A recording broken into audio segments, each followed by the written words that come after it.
Tips and tricks for making coffee in a dorm room. Get yourself a coffee pot, some coffee, and some coffee pot filters. That's what's in this little container here, is coffee pot filters for the coffee pot. So it probably seems pretty self-explanatory to have like a Keurig or a coffee pot, but we're just going to be really thorough here. And the other thing that sounds really stupid, but actually a lot of people don't realize makes a difference, is the type of coffee you have. There's light roast, dark roast, medium roast, house blend, breakfast blend, French roast. There's a bunch of different types of coffee you can choose from that all have different flavors and other aspects to them. So if you guys want me to do a separate video about coffee roasts, comment below and I can explain what all of that mumbo jumbo means. But the type of coffee that you have can definitely make a difference in whether or not you actually like the coffee you're drinking. You can also choose from coffee flavors. There are definitely a lot of coffee flavor options out there that are vegan.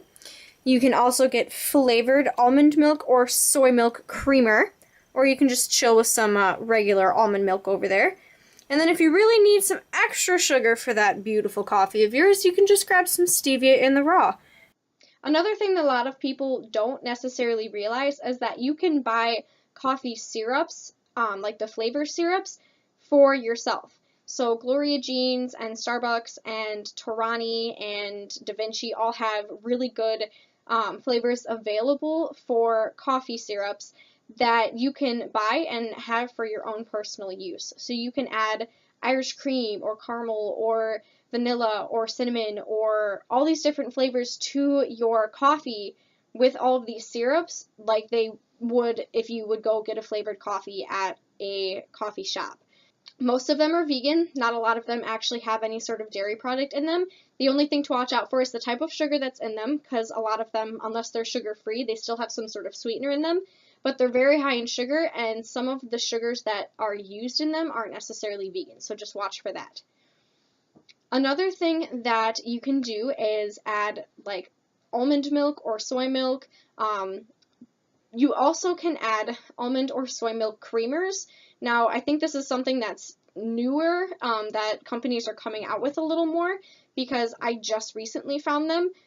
But Silk has a caramel and a vanilla almond milk creamer. I think Silk also has some soy-based creamers, but they're a little sweeter, so they do have more sugar in them, and they do have that extra flavor in them. But they're a coffee creamer opposed to just regular almond or soy milk. So I really like the Silk vanilla and the Silk caramel creamers for my coffee, but you can take your pick. And of course, pick your favorite mug.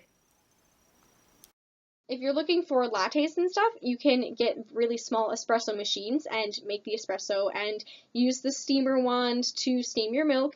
Another tip that I have definitely learned and utilized a lot, especially in the warmer months, is iced coffee. So I'll make just a pot of regular coffee. I'll make it like a tablespoon or two stronger, but then I'll let it cool and I'll pour it in a pitcher and I'll stick it in the fridge. So then I have iced coffee for the next day.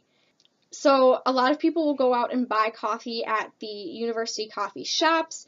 Not all meal plans cover coffee, and I mean, let's face it, we don't always have cash or our card on us, but if you want to save money in the long run and not have to leave extra early for class to buy coffee in the extensive lines at the coffee shops, you can use a lot of different tips and tricks to make your own coffee in your dorm room. Whether it's a coffee pot or a Keurig, whether you do black coffee or like to add a whole bunch of flavors to them, or whether you just want to add some sugar and creamer and be on your way. I've made plenty of coffee this week, and I guess I wanted to kind of show you guys a few of the tips and tricks that I have learned for making coffee in a shoebox.